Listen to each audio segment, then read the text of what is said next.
ఒక మనిషిలో వందల గుణాలు ఉంటాయి. ఆ వందల గుణాలను అతను మంచి మనిషా, చెడు మనిషా నిర్ణయించడానికి అతను చేస్తున్న పనులు, చెప్తున్నటువంటి పనులే ఆధారంగా ఉంటవి కాబట్టి, ఆ మనిషే ఒక రాష్ట్రానికి ముఖ్యమంత్రి అయినా, దేశానికి ప్రధానమంత్రి అయితే, ఆ చేస్తున్నటువంటి పనులలో ఎక్కువ శాతము మంచి పనులుంటే అతను మంచి సీఎం మరియు మంచి ప్రైమ్ మినిస్టర్ అంటారు.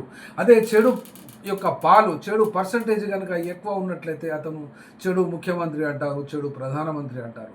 ఈ యొక్క విషయానికి సంబంధించి చెప్పాలి అనుకుంటే, అనుకోకుండానే ఈ సోషల్ మీడియా ప్లాట్ఫామ్స్లో వస్తున్న వార్తలను చూస్తుంటే వైఎస్ రాజశేఖర రెడ్డి ఒక తాను ఇస్తున్నటువంటి స్పీచ్ ఒకటి కంటపడింది కాబట్టి మనసు సంతోషంతో ఇది మీతో షేర్ చేసుకుంటున్నాను.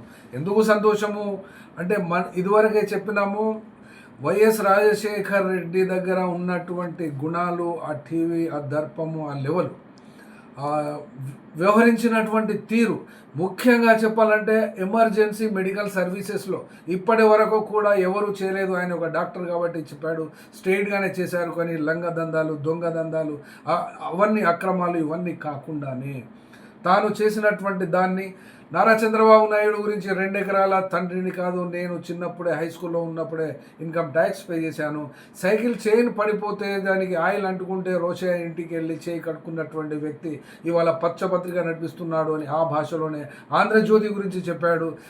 ఈనాడు పత్రికకు సంబంధించి పచ్చళ్ళు అమ్ముకున్నటువంటి చిట్ ఫండ్ కంపెనీ రామాయణము భాగవతాలులా నడిపిస్తూనే ఉన్నట్టు ఇక్కడ తర్వాత వచ్చినటువంటి కేసుల ద్వారా అర్థమైంది. కానీ రామోజీరావు గురించి చెప్పాడు కాబట్టి వైఎస్ రాజశేఖర రెడ్డి మరొకసారి తలుచుకుంటూ, అందులో కూడా చెడు ఉన్నవి కాదనడానికి కాదు.